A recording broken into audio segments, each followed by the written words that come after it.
This episode is sponsored by Free Market Kids.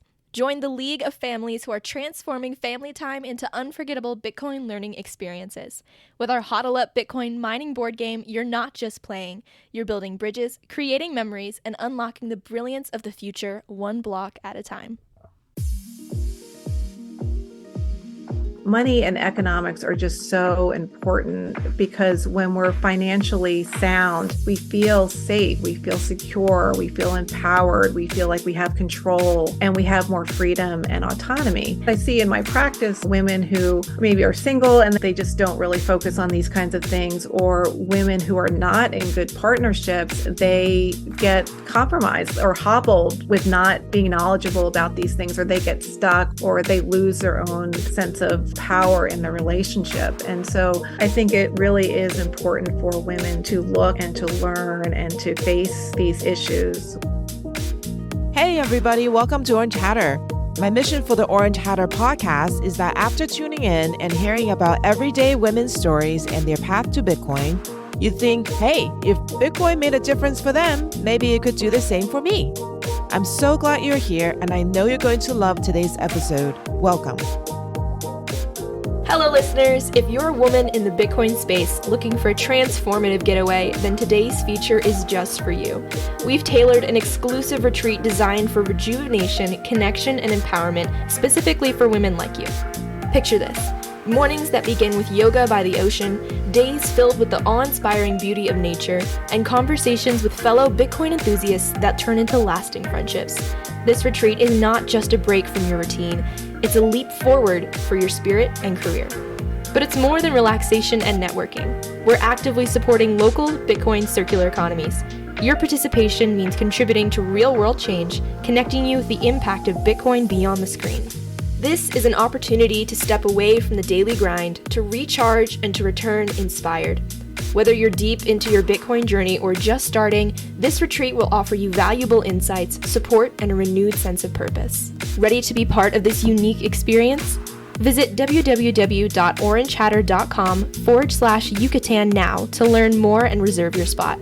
Spaces are limited as we aim to create an intimate and impactful experience for each attendee. Don't miss this chance to recharge, connect, and contribute. Join us. Let's make this retreat a milestone in your Bitcoin journey. Thank you for tuning in, and here's to empowering your path in the world of Bitcoin. We can't wait to welcome you. Hi Vivian, welcome to Orange Hatter. Thank you so much for spending time with us tonight. Thank you so much for having me. This is very exciting. Let's start by talking a little bit about your background. Sure. Yeah, I'm a clinical psychologist and I have my own private practice, and I see a pretty diverse client population, working with people with a variety of different issues, depression, anxiety. I try to use an integrative approach with people, like including healthy lifestyles into the interventions or the treatments that I do with them, having that nice mind-body balance and overall good health is the way that I tend to work with people. Cool. So let's dive right into Bitcoin. When did you first come across this weird thing called Bitcoin? Yeah, and I guess it was probably about 13 years ago. My husband has been actively involved in it for that amount of time in terms of just studying Bitcoin, investing, making connections in the community, like going to conferences and meetup groups and thinking about ways to promote it from a business perspective and supporting all those who are trying to bring it more mainstream. And I've just had this cursory understanding and involvement in it. Because I've been raising kids and I've just been developing my own business, and anything to do with money is not my preference. It's not my go-to. I have a lot of anxiety about money, but I found it to be really interesting. I do listen to podcasts on occasions, and I check the Bitcoin prices, and I get excited when it goes up, and sometimes read articles. And when I see that new businesses are open to accepting Bitcoin, I think that's really cool. And like seeing other countries adopting it, I have an interest in it, but I've been dipping my toe in it, maybe waiting a little bit, but not taking the full plunge yet. But it's something that I do find it's really interesting and really exciting, and just to see how the community has just grown and developed. And I think it's really cool. And I love the idea of your podcast, and especially talking to women about their experiences with it. I think it's really awesome. Yeah. You mentioned that you feel anxious about money. I think that's something a lot of women probably share. Can you elaborate a little bit about that and maybe just look at it from your professional point of view? What might be the cause and how we should deal with that? Yeah, I know just personally for me, it's one, like I said, I'm not a numbers type of person. Like I don't really like looking at numbers. But I think just money, I don't think in growing up I had a really good, I don't know, schooling about money. My mother would spend money very well, and she would give you the shirt off of her back. And with my dad, he was much more, I don't know. I guess I wouldn't really say he was conservative, because he would buy things that he really liked. But there was always tension around money and finances, even though as a family, my parents did fairly well. And I just feel like I just was never fully educated into saving or how to invest in money.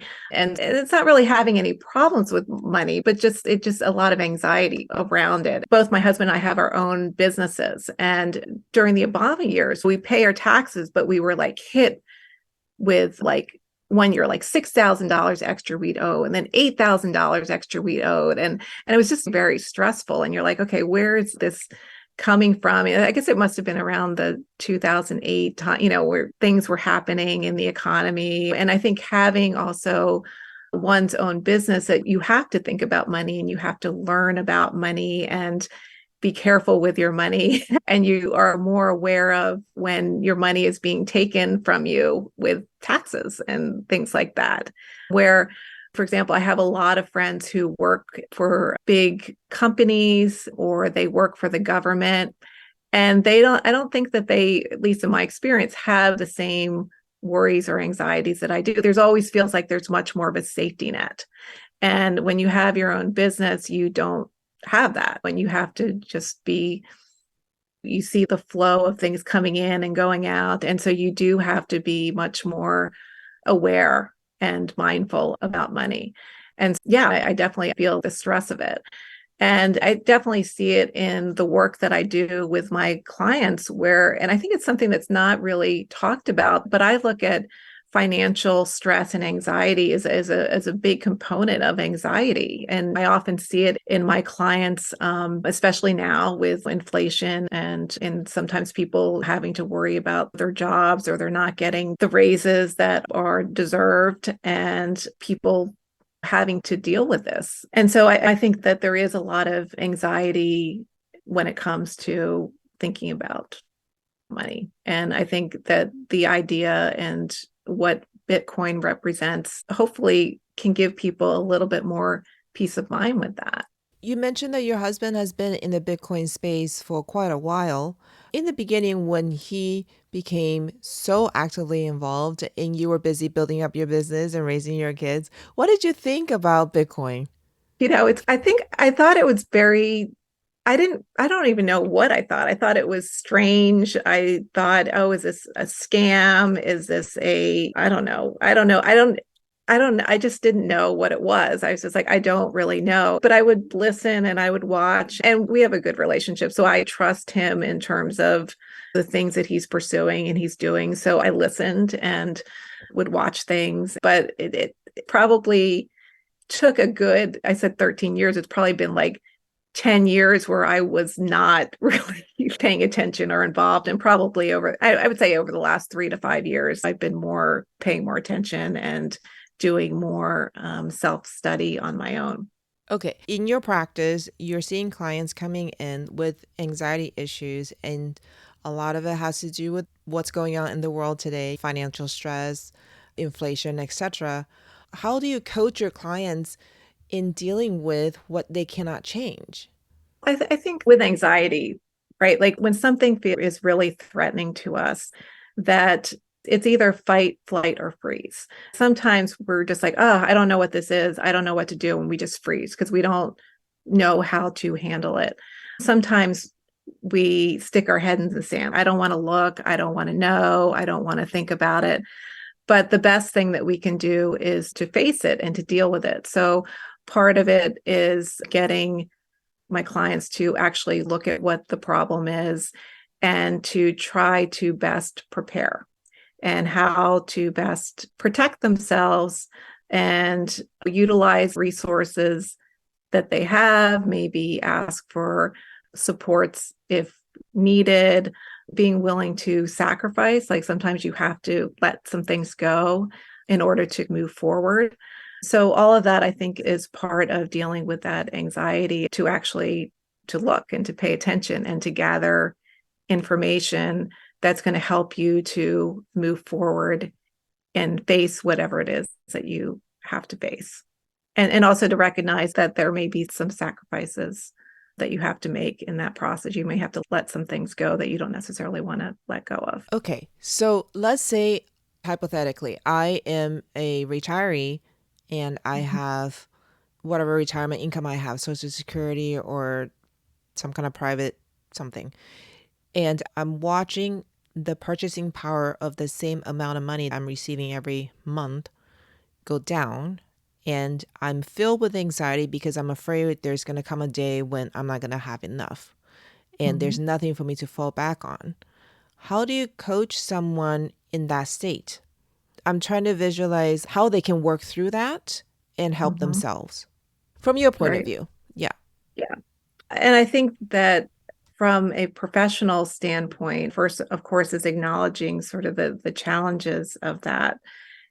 And then trying to put supports and, again, like letting some things go, like that you're going to have to make some changes. You're going to have to adjust. You're not going to be able to be living exactly as you were living. And so trying to figure out, okay, what are the priorities? What are the things that I can let go of? And then are there other places that I can get supports? And I think that would be a way from a psychological perspective that I would work with them.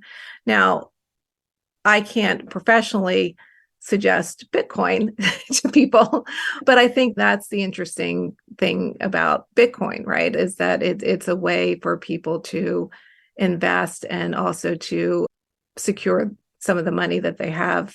I think with enough time, yes, if you're talking about money that you need to use immediately, then it's risky because it is still very volatile.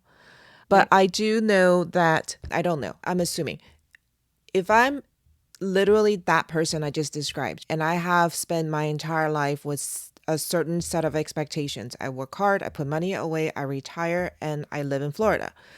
You are talking about making changes, necessary changes in the face of what's happening in our system today, in our society today with inflation, etc. I think a lot of people would find it very difficult to change their picture of what retirement should look like. I know that my mom expected her retirement years to be a certain way. And if you're trying to tell her that she can't live in the house that she was planning to live out her life in, you're almost forcing her to change her reality. So how do you coach somebody who's in that situation where they must change the way they see things or see what is absolutely necessary for themselves as something different with a different set of, I don't even know, like parameters? And I think that that expectations are that is a component of anxiety too. Is that it's like when we feel like we're not meeting our own expectations or the expectations of others or the expectations of life, we get really anxious. Like we have this vision of how things should be, and it's not happening, and that creates a lot of anxiety. And so part of it is reevaluating things and trying to have realistic expectations for where we are right now.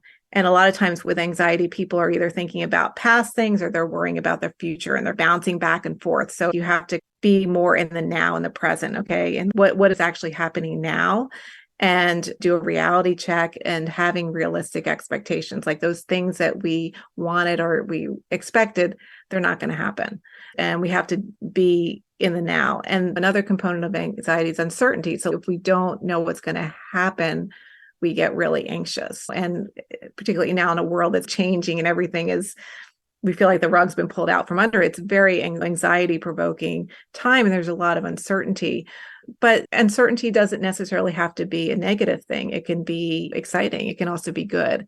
And anxiety leads people to be also more pessimistic or negative. So trying to look for the good things or look for the things that are positive is really important.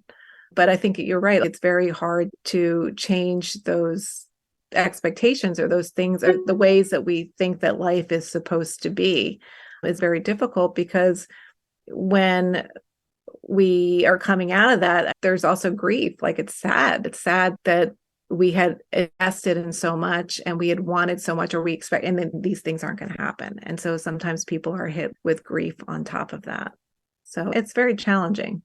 Yeah, that grief component, that was the word that I wasn't able to actually pin down, but that's absolutely true. I think for a lot of people, there is grief in the financial situation they find themselves today. So Yes. we Bitcoiners like to say that Bitcoin is hope, and the hope means that it's in the future. So how do you balance that? If you live in the now, in today's reality, Bitcoin is still a very volatile asset class. It's not yet the money standard that we hope it to be. Mhm. And yet, if we live in the present, I'm just trying to think of, can you give some practical tips for people who are feeling anxious about what's happening and coping with it today without Mhm. necessarily looking in the future to Bitcoin as hope? Yeah, I think that this is the time of sacrifice. That a lot of times, again, when we're about to make a change, there's things that we have to give up, we have to sacrifice, and it's hard. And again, doing a reality check of this isn't what I thought it was going to be. This will be a hard time. It's temporary, but I may need to cut back on things. I may need to utilize the resources that I do have, checking the resources you do have and trying to utilize what you have right now.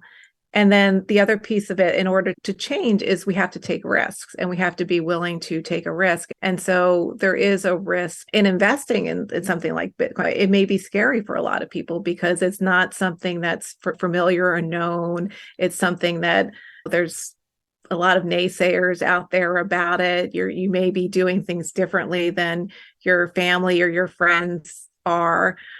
But in order to change, again, sometimes we have to sacrifice things and we have to take a little bit of a risk in order to move, in order for things to be different. And when we're going to move into something, we can either jump in with both feet, yeah, I'm going to go all in. Or the other thing you can do is it can be gradual change. So maybe you like, okay, well, I'm just going to invest a little bit and I'm going to watch and I'm going to see how that goes. And then you feel a little bit more comfortable and you're talking to more people, or you're seeing, and maybe you're watching things change, like you're seeing new businesses open in terms of taking Bitcoin, or you're seeing another country. Okay, this is moving. There's things happening. It's growing. That gives you a little bit more confidence. Okay, maybe I'll invest a little bit more. And that's going to help, I think, in terms of feeling hope, also in seeing that things are changing, that things are happening. You can even see it, I think, in the political spectrum. There are some candidates out there that are open to Bitcoin. I think that's pretty cool too.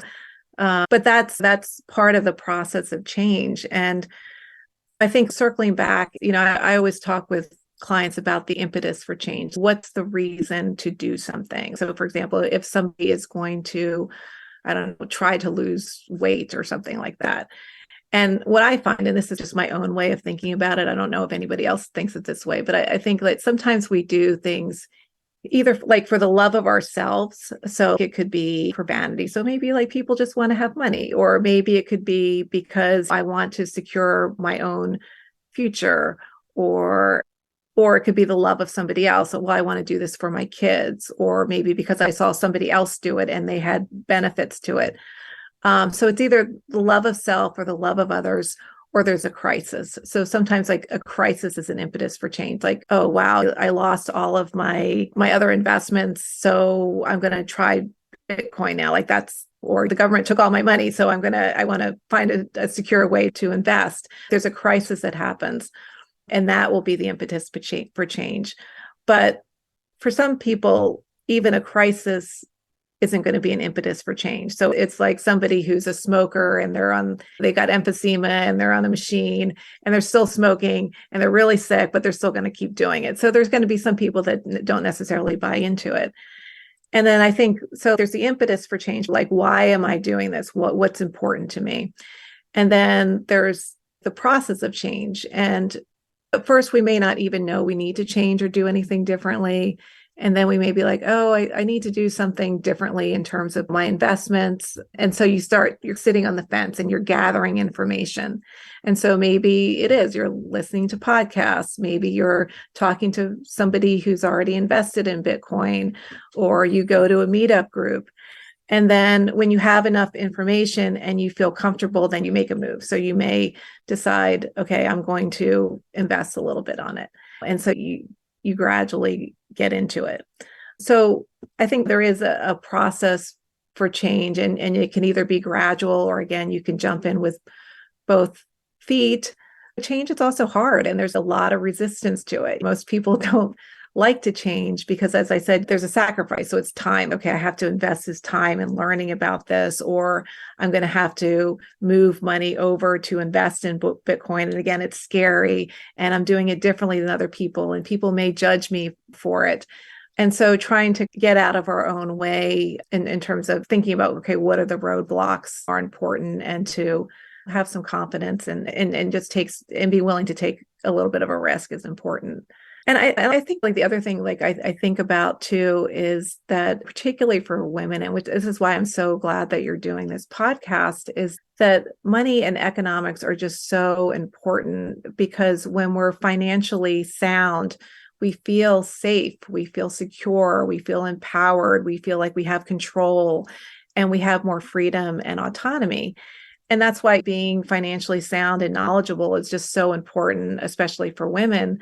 And because I see in my practice women who maybe are single and they just don't really focus on these kinds of things, or women who are not in good partnerships, and then they get compromised or hobbled with not being knowledgeable about these things, or they get stuck, or they lose their own sense of power in the relationship. And so I think it really is important for women to look and to learn and to face these issues, which I'm on the cusp of doing myself.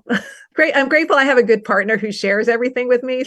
We talk about it, and this is ours, and it is very good. But for some women, that's not the case, and they end up getting stuck, or they're in a very poor financial situation. And this is why it's so important for women to learn about these things. Like, I had a friend who was telling me a story about a woman that she knew my friend doesn't know a lot about Bitcoin. And I was talking to her a little bit about what I knew. And she was telling me about this other woman who discovered that her husband, and she was the breadwinner of the family, actually, but she trusted her husband, and he took a lot of money out of her savings. And he said that he got scammed by Bitcoin, but he wanted a divorce.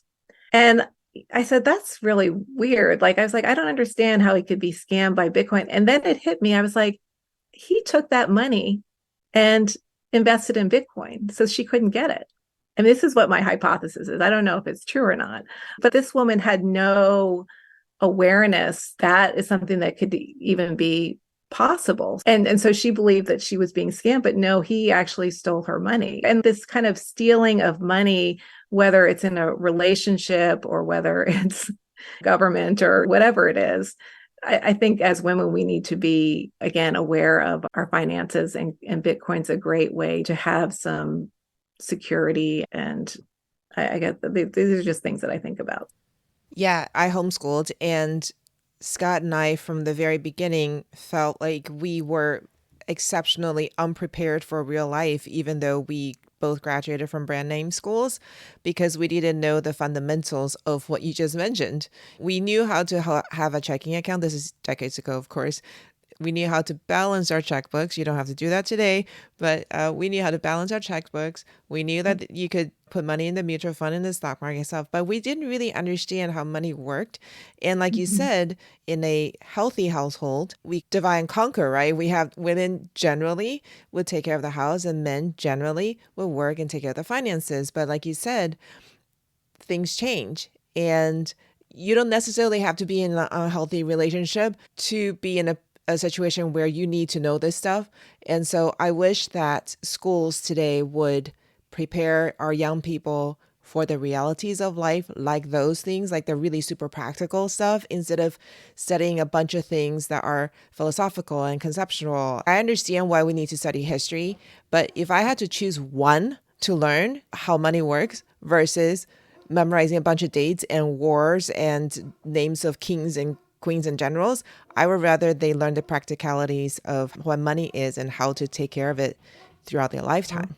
Yeah, absolutely. Absolutely. And it also it helps to prepare, like if there's, again, if there's a crisis or if there's an unexpected, you need to know what to do and how to, and just to protect yourself. It's the best way to protect yourself.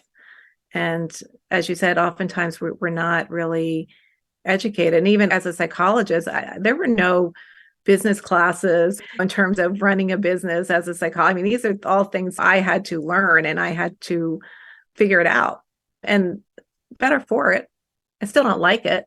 Like it's not my favorite. It's not my go-to. I really like working with people, but I think it's important. It because it does provide us with all those things like safety, security, control, freedom, autonomy. Yeah, it's very important. I also found it really interesting that you mentioned when you and your husband were running your two separate businesses, you felt the pain of the money going out of your account running a business because you see it. Running a business is such a emotional roller coaster, and you're solely responsible. You have no safety net. You are it. How your business does, how much money comes in every month, you are it. And then to see it so casually taken out of your account, either through taxes or fees or whatever license or local, I don't even know what to call those things. Like there are so many requirements that fall under fees that you have to pay on top of Yes. income tax and all of that stuff. Like you really feel the pain of that going out versus somebody who's getting a paycheck where everything has already been taken out. So they don't get to see that part. They just see what they take home and they feel the pain a little bit less. I definitely am experiencing that now. Scott and I running our own business, our first time in our lives, because he, for his whole career, was corporate. And I love this analogy. Somebody said, if your income is visible and physical and sitting in a wagon outside your house, this is your harvest. And you see how much is taken out of that wagon, how little you get to keep yourself, you get angry. But we don't get Yeah, to it's see that. infuriating. I agree with you. It's infuriating. And I find it's very interesting because I have a lot of friends that either they or their husbands work in corporate or government jobs, and lovely people, but not really seeing those effects. And I look at people who are really struggling. And I think that when you work in those kinds of environments, you don't have that same level of awareness as the person who, I don't know, owns the restaurant, or it's just a very different experience. And it is anxiety provoking also what's going on right now in terms of just our economy. It just is. It just is. But yeah. Would you be okay with us talking about maybe some of the kids that you see in terms of what they feel anxious about? Because I feel like there's an epidemic of anxious children these days. Yeah, I work less with younger kids nowadays. I do see a couple of adolescents and a few college students, and they're worried about jobs and they're worried about whether or not that they can own a house. And a lot of them, at least in the area that I live in, their parents are very well to do, and they want to be able to have the same things that their parents had, but don't think that they're going to be able to get it. And they're worried about student debt, student loans. And I don't think they're prepared. I don't think that they're prepared. And so I think having kids and adolescents and college students learn about Bitcoin, I think is really important. It's a balancing act between depressing them too much Right. and giving them hope. So depressing them Right. about what's happening today and the Yeah. hope in Bitcoin. Yes. Yes. Okay, so let's talk about how Bitcoin has affected you personally in a practical way. So I know that as a whole family, you guys have been in the Bitcoin space for a while, but for yourself, you mentioned that you started paying attention only 3 to 5 years ago. So since you started paying attention, how has it changed the way you maybe live practically or just in the way that you view life in general? I think it's an ongoing process, right? Because I think you get used to also living a certain way and also relying on what is the norm. But as I said, I see hope in that, just in looking at more, it's very simple, but I think just seeing businesses being open to Bitcoin, seeing bank machines with Bitcoin, seeing again some candidates that are very supportive of Bitcoin, I think is important, and seeing just on the world stage that other countries are beginning to use it. It's very exciting. It's very exciting. I still, in my mind, I'm like, how is all this going to work? But it's still, but yeah, so it's neat. And in reality, it has been a roller coaster, but I think that's okay too. That's also how life is. It's not always stable, but I think it's positive because it's growth. And I think when we see what's happening to our traditional money situation with all the debt that countries have and the spending that's going on, that I think it's a great safety net. And you mentioned that you have children. How are you and your husband transferring your Bitcoin knowledge to them? Are they open to it? They're teenagers. Are teenagers, and sometimes kids aren't always in line with what their parents are. They listen. I think they're interested, but they also make fun of us as well too. I was like, oh yeah, Bitcoin, but then they're really curious. They are like, how much Bitcoin do you have? We're not going to tell you. We don't need to talk about that.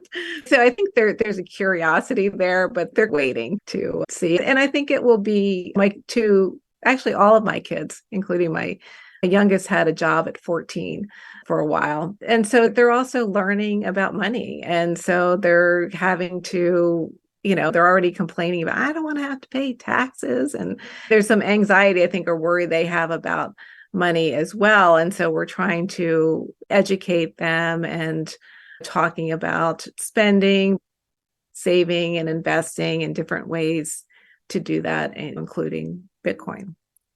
I think that's part of our job as parents, to try to help them to be financially sound and responsible. What about the rest of your family? Are you able to share Bitcoin with them? Big sigh. We have not been successful at, I don't think anyway, in terms of having family adopt Bitcoin. We have not. I know what I would say is my sister, I think, regrets not investing earlier. She may have been, I haven't really talked with her about it. I know she has some friends that have invested in it. So she may at this point have invested somewhat in it, but I think it's a big change for people. It's very different, and it's hard for people to go to do things differently. But that's growth. When you can really go against the norm, that's courageous. No. And it's exciting. So Okay, so let's do psychoanalysis. When we talk to people who are in a position where the monetary system hasn't disappointed them, it's worked out for them, mhm. and their identity is wrapped up in the result of their effort that have worked out for them, how do we talk to them about Bitcoin without attacking their identity that's wrapped up in all of that? That's a really good question. That's a really good question. I think that messaging is like, in order also to get other people to change, a lot of times we have to repeat the message in several different ways at different times before people are willing to hear it. You know what I mean? Also, just because we voice things, again, it offers an impetus for change, but it's not a guarantee. You can try to educate people, but it may not be, I don't know, may not be worth it for them to change. You know what I mean? Maybe, and that circles back to what's the impetus for change? What would be the reason for them to change? And it may not be possible for some people unless you can find what would really motivate them. Like maybe for some people, it might be, well, you could actually lose less money or you make more money or whatever. Maybe that's it. Or maybe it's, well, it's going to benefit you in this way. Or maybe they see that it's been beneficial to you. Maybe that would be that they're like, oh, okay, maybe I'll try that. It's hard to know what is going to cause other people to change. Or maybe it's their own crisis. I think that all you can really do is you can try to talk about it, but some people, they're not going to care. Everybody has their things that they prioritize or that is important to them. And so I don't think, I can't even think of what the magic would be that would get somebody to be interested in or to get it. I don't know.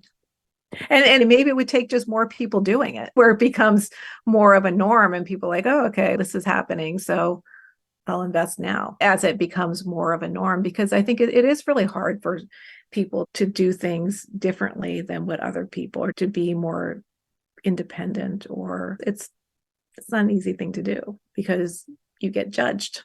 That is so true. Okay. Any last recommendations to women who are still sitting on the fence about Bitcoin? I think it's just continue to talk to people and learn about it, and consider making a little bit of a sacrifice, whether it's that time of learning about it or investing a little bit of money and just seeing what it's like. What does it feel like just to have a little bit of Bitcoin? Maybe that will feel good. Maybe it'll reassure you. Maybe you'll find it fun watching it go up and seeing things open up. Like, oh, there's another store that's accepting Bitcoin. Awesome. Yeah.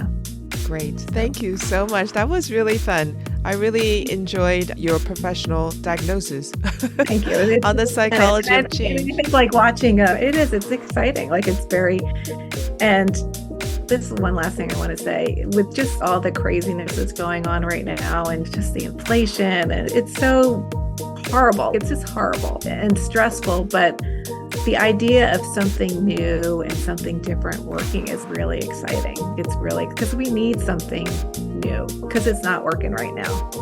And I think that's exciting. That's very exciting. So thank you so much, Tally. It was fun. Thank you for listening to this episode. Did you enjoy it? Wasn't our guest absolutely fabulous? I just love every woman's story on this show. Everybody has a unique perspective, and yet we all come to the same place, which is Bitcoin is an important part of our lives. If this story has inspired you and you would like to know more, go to www.orangehatter.com. Get involved, join our reading group, send me an email, and introduce yourself. I would be so happy to hear from you.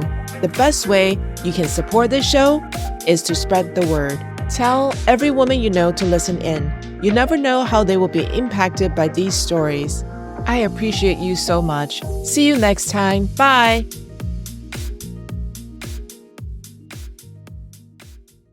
This episode is sponsored by Free Market Kids.